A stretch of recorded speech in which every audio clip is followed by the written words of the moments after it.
Bienvenidos a la presente sesión de la maestría en Derecho Constitucional de la Universidad Alas Peruanas. Les saluda cordialmente su docente Eri Daniel Vildoso Cabrera. En esta ocasión vamos a ver el siguiente tema: el proceso evolutivo de los derechos humanos de tercera generación.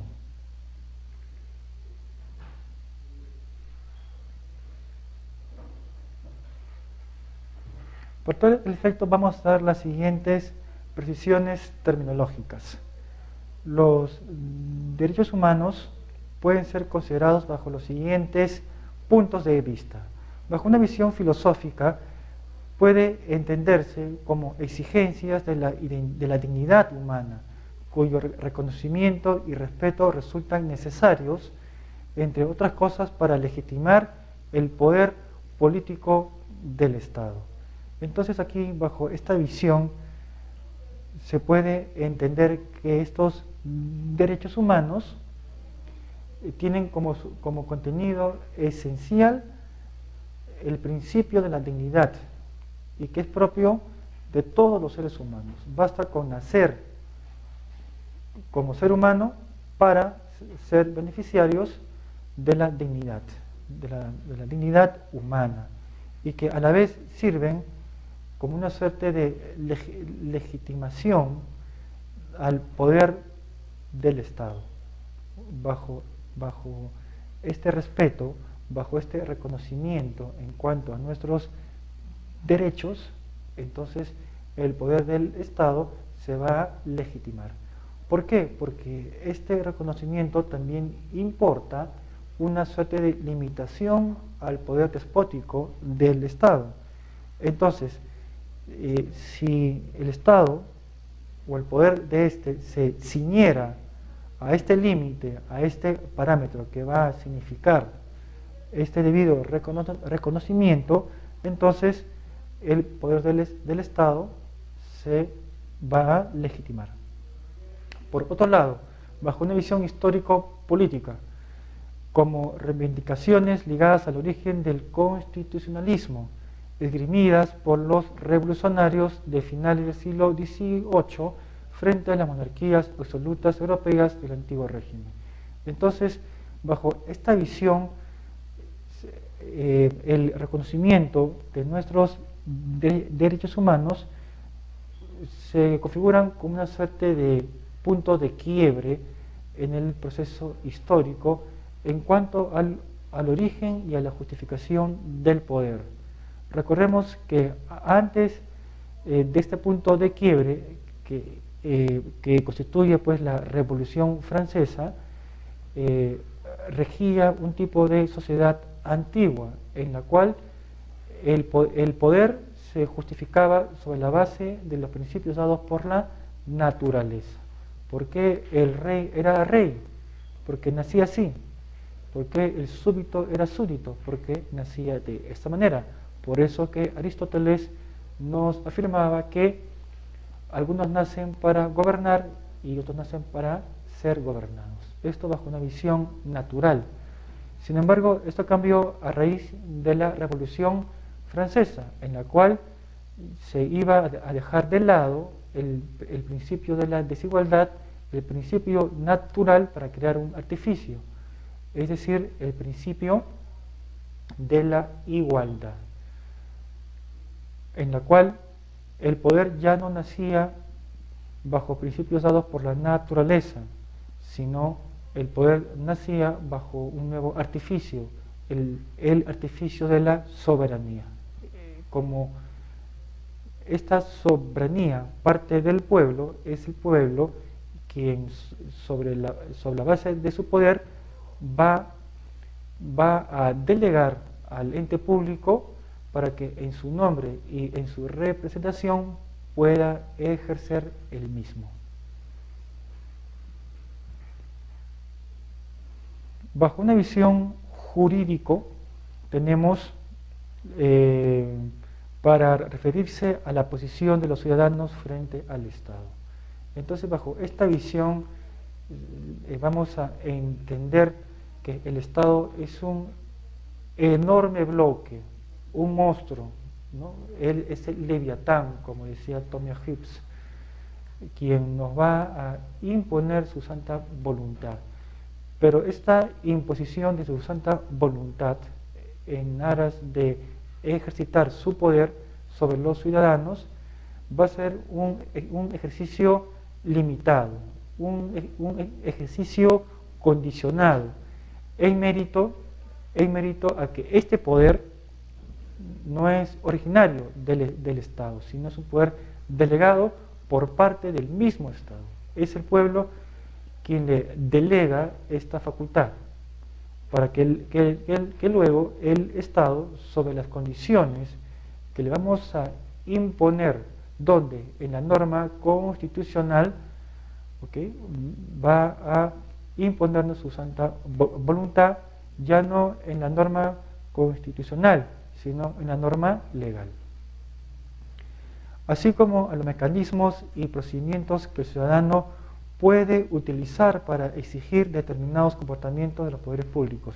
Entonces, también bajo esta visión, este respeto y este reconocimiento se configura como una suerte de limitación al poder despótico del Estado.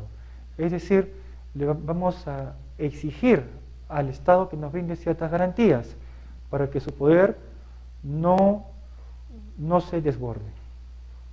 Y para que eso no pase, entonces le vamos a exigir al Estado que nos brinde las llamadas garantías constitucionales respecto al reconocimiento y a la protección de nuestros derechos, como son el habeas corpus, el habeas data y la acción de amparo. Sin embargo, en la actualidad la denominación de derechos fundamentales o constitucionales se reserva a aquellos derechos recogidos en los ordenamientos internos de los estados y derechos humanos a los que aparecen formulados en las declaraciones y convenciones internacionales. Entonces aquí vemos en el primer cuadrito que hay una distinción entre aquello que se denomina derecho fundamental y aquello que se denomina derechos humanos. Por un lado, o por un extremo, se tiene aquellos derechos reconocidos por las constituciones internas, y por el otro lado se tiene a los derechos reconocidos más bien por las declaraciones de orden internacional. Los derechos humanos están más bien ligados a su consideración como derechos que todo ser humano tiene por el mero hecho de serlo, independientemente de su reconocimiento por el derecho positivo de cada Estado. Esto también es importante porque, si bien es cierto, es mejor que el Estado me reconozca y luego me proteja en mis derechos fundamentales. Sin embargo, esto no se va a configurar como una condición para que yo luego los pueda ejercer. No tiene ninguna validez, por cuanto mis derechos fundamentales van a estar por encima incluso a la configuración del mismo Estado. Tiene mayor valor, tiene mayor peso mis derechos humanos que el poder o las decisiones que el Estado podría adoptar sobre estos en materia de ejercicio. Por más que el Estado no me reconozca en cuanto a mis derechos humanos, eso no quita que cualquier ciudadano los pueda ejercer en cualquier momento. Otras expresiones, aquí se tienen los llamados derechos públicos subjetivos, para referirse a los derechos humanos como una relación jurídica en la que el ciudadano le exige una acción, una comisión u omisión al Estado, y libertades públicas que haría referencia a aquellos derechos que reconocen un ámbito de obrar lícito, es decir, los llamados derechos de libertad. Entonces, aquí, como vemos en el gráfico, el ciudadano es pequeño frente al bloque del Estado. Sin embargo, tenemos la facultad y la posibilidad de exigirle ciertos derechos. Y estos derechos que le exigimos para el Estado se configuran en un deber.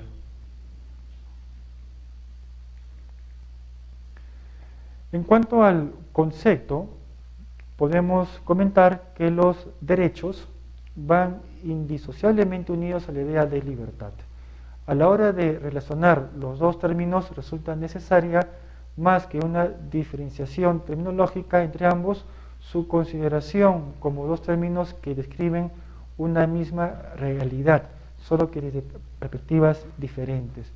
Entonces aquí vemos que muchas veces la idea de libertad es un elemento indisociable de lo que se podría entender como derecho. Vamos a ver luego el porqué. Entonces aquí en este gráfico vemos que uno de los principios justamente es el principio de la libertad. Por eso es que siempre cuando se habla sobre libertad, esto va de la mano de lo que se podría entender como derechos. Entonces, el primer principio en el cual están basados nuestros derechos bajo un proceso evolutivo se tiene al principio de libertad, que también era un principio de la desigualdad, basados en la ley de la naturaleza. Aquí todos somos desiguales. ¿Por qué? Porque es un esquema, es un paradigma dado por la naturaleza. Todos nacemos de esa manera, al margen que seamos familiares o amigos, etcétera. Sin embargo, vamos a ser distintos a los demás. Por otro lado, se tiene el principio de igualdad. Aquí ya se crea pues un artificio en la cual vamos a presumir por un momento que todos somos iguales. Y por último se tiene el principio de solidaridad, que también es un artificio en la cual ya los derechos no serán reconocidos en base a la individualidad de las personas, sino sobre la base a su colectividad, sobre la base en qué cosas tienen en común, sobre la base a sus problemáticas afines, con el fin de darle solución. De tal manera que si alguno se viere violentado o amenazado en alguno de estos últimos derechos, entonces los demás también van a ser vulnerados. En cuanto a su naturaleza, se puede decir que los derechos humanos cuentan con doble naturaleza, desde la óptica del derecho constitucional, bajo una visión subjetiva, no solo en cuanto a derechos de los ciudadanos en sentido estricto, sino en cuanto que garantizan un estatus jurídico o la libertad en un ámbito de existencia, en razón a la persona, Sobre la base de mi condición de ser humano, entonces puedo exigir estos derechos. Y por último, bajo una visión objetiva, en cuanto son elementos de un ordenamiento objetivo de la comunidad nacional. Es lo que se llama pues el derecho material.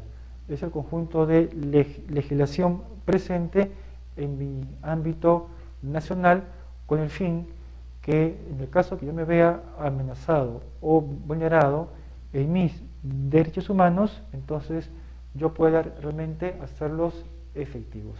Recordemos que a la vez que no basta solamente con el mero reconocimiento, sino también tiene que ir de la mano con una debida protección para que realmente mis derechos sean efectivos.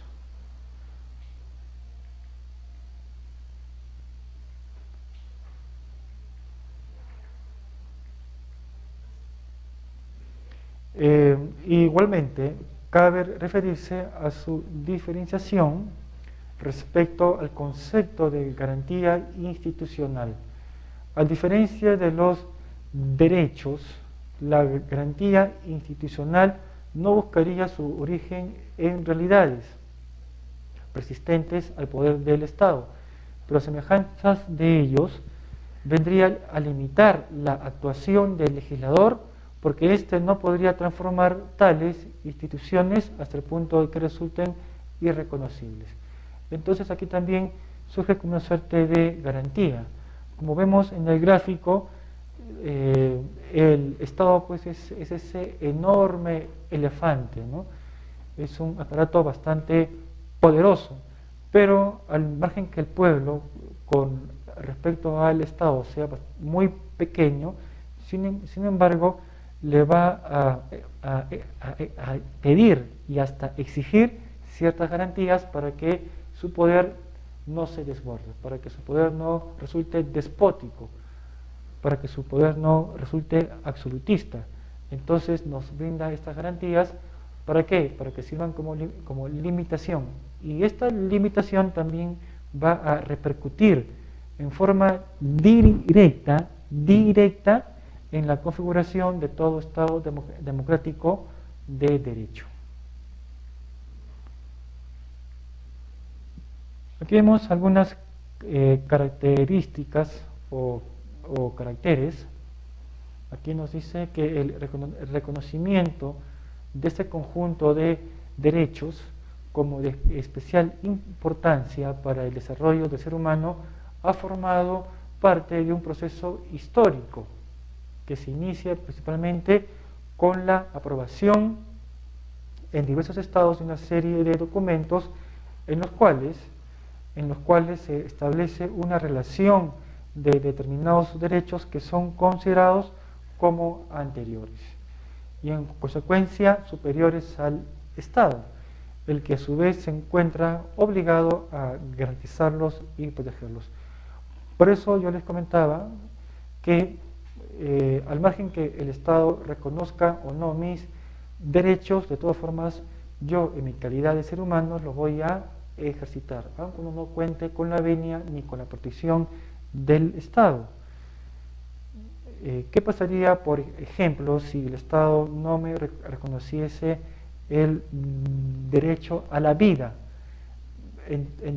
Entonces, si en ese periodo alguien me quiere matar, bueno, entonces en mis facultades y en ejercicio de mi derecho natural, yo, bueno, lamentablemente quien va a morir antes es aquel que me quiere matar, pues, ¿no? Yo me voy a defender, y lo propio, si el Estado no me reconociese, por ejemplo, el derecho a la propiedad, bueno, entonces si en ese periodo un extraño quiere entrar a mi casa sin mi autorización, bueno, entonces yo lo voy a sacar incluso con el uso de la fuerza, ¿no? Con el uso de la fuerza, pese a que no cuento con la protección del Estado.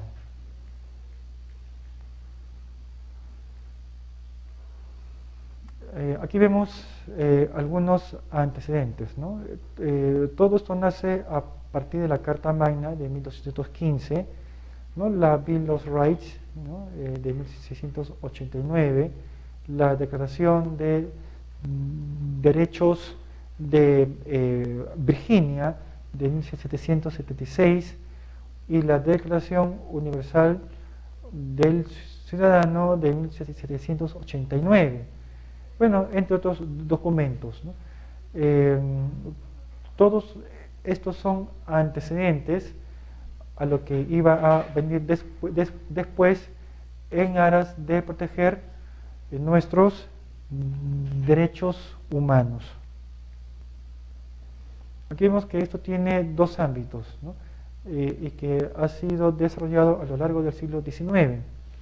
Por un lado se tiene una subjetivización que pasó desde las declaraciones a las mismas constituciones internas, es decir, desde el sistema internacional al sistema nacional.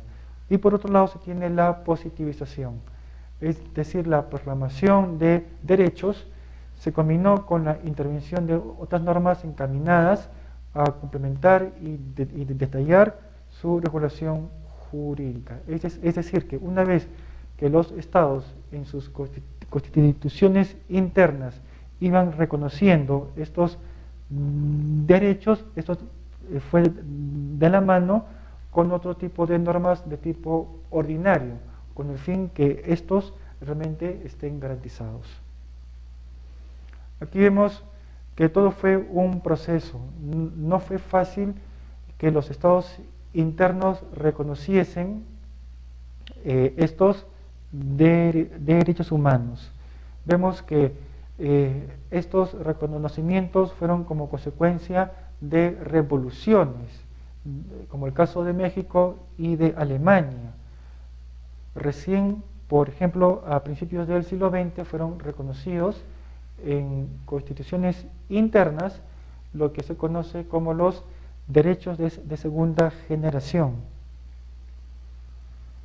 Aquí vemos que otro hecho histórico que condicionó a la configuración de los llamados derechos de tercera generación fueron los actos producidos antes y en el transcurso de la Segunda Guerra Mundial, ¿no? A lo largo del siglo XX.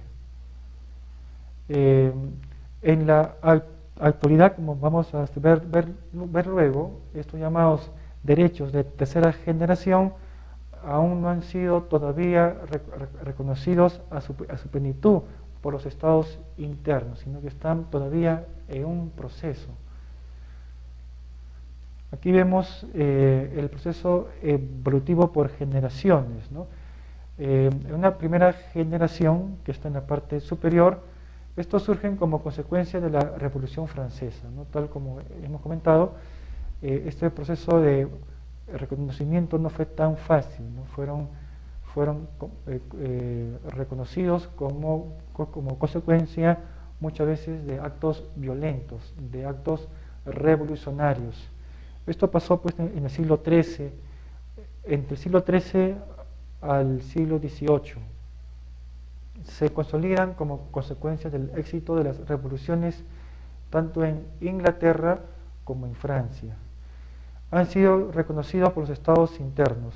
Estos felizmente ya han sido plasmados en la gran parte de las constituciones internas en el mundo, ¿no? Donde se reconocen los llamados derechos civiles como políticos.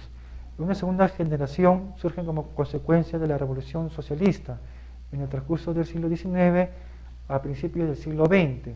Se consolidan como consecuencia del éxito de la revolución bolchevique y mexicana y han sido pues reconocidos ya por los estados internos. En lo que se denomina derechos económicos, sociales y culturales. Y por último, los llamados de tercera generación, que surgen como consecuencia de la revolución anticolonialista, que comenzó a forjarse luego de la Segunda Guerra Mundial y se fueron consolidando ya en la década del 70 del siglo XX. Nacen de la necesidad de instaurar la cooperación internacional para hallar soluciones coordinadas a los problemas comunes. Tienen una dimensión básicamente colectiva. Eso con el fin de dar paso a lo que estamos viendo en los últimos años, como ese proceso de globalización. Están en proceso de ser reconocidos por los estados internos. Son los llamados derechos colectivos. Y por último, aquí vamos a ver pues unos ejemplos de cómo han surgido lo que vamos a denominar derechos de tercera generación. ¿De dónde parte, por ejemplo, el derecho al medio ambiente? parte de un derecho de segunda generación, es decir, del derecho a la salud. Y este, a su vez, partió del derecho a la vida. ¿Por qué? Porque se dieron cuenta que de nada vale velar y proteger por el derecho al medio ambiente sano si esto no iba de la mano con la protección a la salud y a la vida. ¿Ok? Por otro lado, el derecho al patrimonio cultural, ¿no?, que parte de la tercera generación. Esto, a su vez, nació del derecho de disposición de la propiedad. Yo puedo vender, comprar bienes que van a formar parte de mi propiedad, ¿no? Es un derecho económico y que nace del derecho a no ser despojado en forma arbitraria de nuestra propiedad, ¿no? Es un derecho de primera generación. Por último, vamos a dar las siguientes conclusiones. En consecuencia, podemos afirmar que los derechos humanos aparecen doblemente caracterizados. Se tratan de esferas de libertad garantizados específicamente en el texto constitucional. Y por último, el reconocimiento y garantía de estos derechos es expresión y está al servicio de unos determinados valores sobre los que se asienta la comunidad política y la propia norma fundamental. Muchas gracias por su atención. Será hasta una nueva oportunidad. De limitación al poder despótico del Estado. Entonces, si el Estado o el poder de este se ciñera a este límite, a este parámetro que va a significar este debido reconocimiento, entonces el poder del Estado se va a legitimar.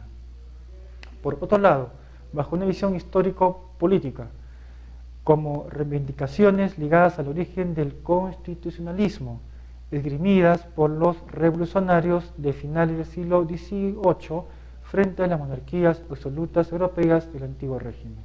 Entonces, bajo esta visión, el reconocimiento de nuestros derechos humanos se configuran como una suerte de punto de quiebre en el proceso histórico en cuanto al origen y al... Bienvenidos a la presente sesión de la maestría en Derecho Constitucional de la Universidad Alas Peruanas. Les saluda cordialmente su docente Eri Daniel Vildoso Cabrera. En esta ocasión vamos a ver el siguiente tema: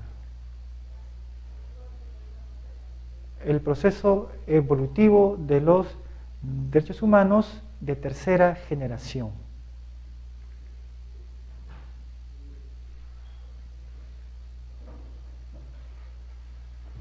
Por todo el efecto vamos a dar las siguientes precisiones terminológicas. Los derechos humanos pueden ser considerados bajo los siguientes puntos de vista. Bajo una visión filosófica, puede entenderse como exigencias de la dignidad humana, cuyo reconocimiento y respeto resultan necesarios en la justificación del poder. Recordemos que antes de este punto de quiebre que constituye pues la Revolución Francesa, regía un tipo de sociedad antigua en la cual el poder se justificaba sobre la base de los principios dados por la naturaleza. ¿Por qué el rey era rey? Porque nacía así. ¿Por qué el súbdito era súbdito? Porque nacía de esta manera. Por eso que Aristóteles nos afirmaba que algunos nacen para gobernar y otros nacen para ser gobernados. Esto bajo una visión natural. Sin embargo, esto cambió a raíz de la Revolución Francesa, en la cual se iba a dejar de lado el principio de la desigualdad, el principio natural para crear un artificio, es decir, el principio de la igualdad, en la cual el poder ya no nacía bajo principios dados por la naturaleza, sino el poder nacía bajo un nuevo artificio, el artificio de la soberanía. Como esta soberanía parte del pueblo, es el pueblo quien sobre la base de su poder va a delegar al ente público para que en su nombre y en su representación pueda ejercer el mismo.